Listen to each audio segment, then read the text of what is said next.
people, what's going on? Welcome back to United View. Big breaking news this afternoon, man. I had to pull over to do this because it's very, very important. The faint dream is over. The Viktor Gyökeres dream Man United move that we were all clinging on to. I say all of us. A lot of us have kind of been realistic for a while. But whilst there was a will, there felt like there could have been a way. And now there's no way. He has agreed a deal on personal terms for a 5-year contract with Arsenal, and they are now accelerating talks to sign him at the Emirates. And from our perspective, what next? What next? Now, I'm not saying it's a total shock because it was taken from within the grasp of our fingertips, etc. I'm not saying that. I get that.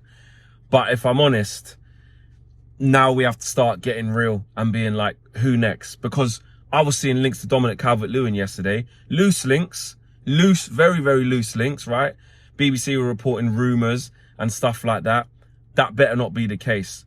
I know we have to be realistic about the aisles we're shopping in. You know, Osimhen was a dream. Gyokeres was a dream. Them dreams there are gone. We can't get those players anymore. And we have to be realistic. Ollie Watkins, mate. Ollie Watkins. I'm pivoting straight there. Go and get me Ollie Watkins. The Mateta, yeah, cool. If you want to get him, that's fine. But I'd rather Watkins over Mateta. And for me, we have to go all out for Ollie Watkins. Maybe this is emotional, just in the moment. Like I said, I've just heard the news now and pulled over to just give you my thoughts on it so it's fresh.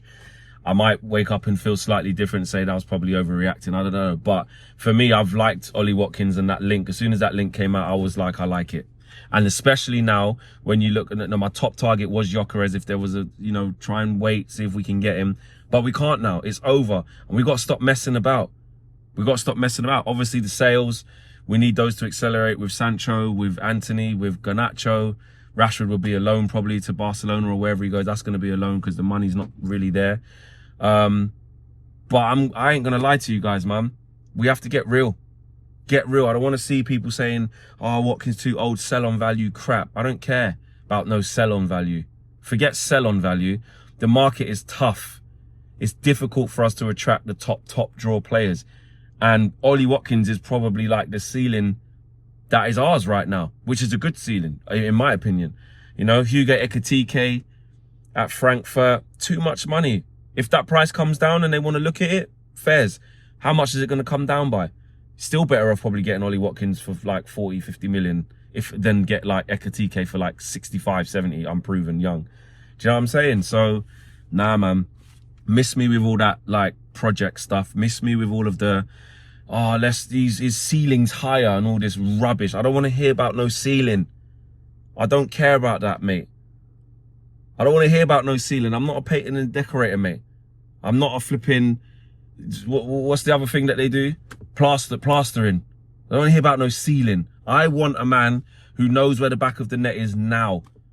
Last 5 seasons, Ollie Watkins knows what he's doing in this league. He's proved it at Aston Villa.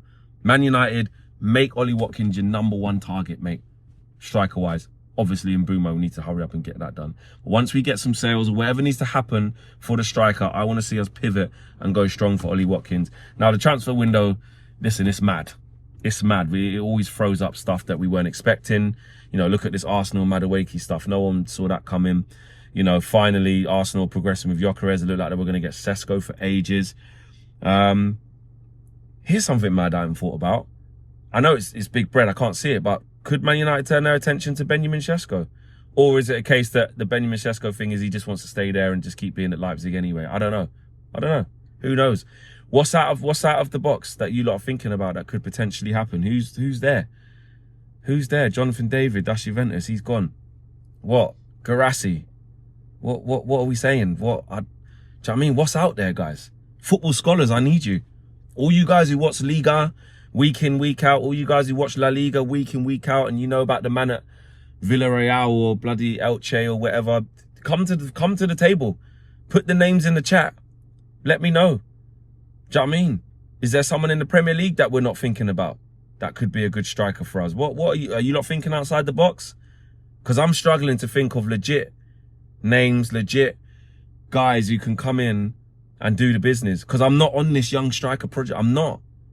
We've done it with Rasmus Højlund. He's now 22 with a bag of pressure on him, and it's failed. That experiment has failed miserably, and potentially he might go to Inter Milan. We've brought in Joshua Zirkzee. He's also young. What's Zirkzee? 23 going on 24? He might even be 24 now, but he's young. So I don't give a toss that Ollie Watkins is 29. I don't care. In 3 years, all right, cool. If you give him a decent contract, when he's 32, then you look at it. I don't care. He's fine. He's fine to come to Man United. So I don't know, man. We have to be really, really careful what we ask for. One thing we can't ask for is Viktor Gyökeres, because he's going Man United, which I'm gonna do a video on Football Flex from the Arsenal point of view about that, but because that's scary. You know what I mean? That's scary. There you go. First game of the season, the Gyokeres derby. There you go. We thought we was going to get him. We're going to be playing against him now. That's what's going to be happening there. But he made his decision. It's also an indication of the reality of the position that we're in. Sometimes it needs to smack us in the face for us to be reminded. Not that everybody forgot, but sometimes you get reminded. Gyokeres, you know, didn't want to come here. Wants to go to Arsenal. If you're reading all the reports, it says he's given priority to Arsenal. You know, we know that there's long-standing love and interest for Man United and obviously Ruben Amorim, but he didn't want to come there. If the move collapsed to Arsenal, yeah, we could have been the sloppy seconds and we would have taken that. But at the end of the day, Viktor Gyökeres has made his move and wants to go to the better team, the team that is trying to challenge and be aggressive to go and win the league, while we are not in that bracket. Do you know what I'm saying? We are nowhere near that bracket, to be honest. So it was always going to be a long shot trying to get Viktor Gyökeres from Sporting, but he's made his choice. Obviously, we don't care about Arsenal. It's more about what now for us.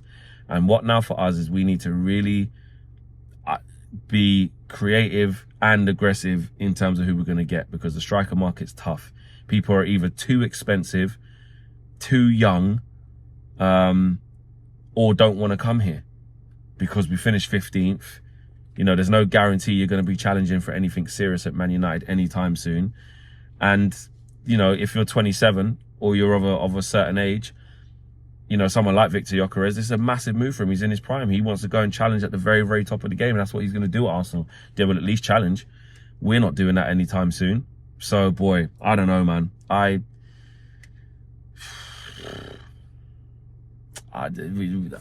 dropped my phone. I've even dropped my phone. Do you know what I mean? I've even dropped my phone. But Gyokeres, man, that was the dream. That was the dream, but the dream has gone. The dream has gone, mate. Just bring me Ollie Watkins now. And I say bring me. That's not going to be easy. Villa are going to ask for big P's, but I just don't care. Like, we need a striker who's ready and ready now. And I know that might upset a lot of you because you lot are like, oh, Flex to sell on value. He's too old. He's 30. Same problems as... No, I don't agree. I don't agree in the case of Ollie Watkins. I'm sorry. I just don't. I think he's perfect for us, especially now in the context. But I'm open to suggestions. I'm always open-minded. Let me know what you lot are saying on this. The Gyokeres dream is over. It is done, dusted. We cannot get him. Who next? Who should be Man United's #1 primary target for our number 9? Who should it be? Let me know in the chat below. Smash a like on the video. Subscribe to the channel if you haven't. I'm out of here, guys. Peace.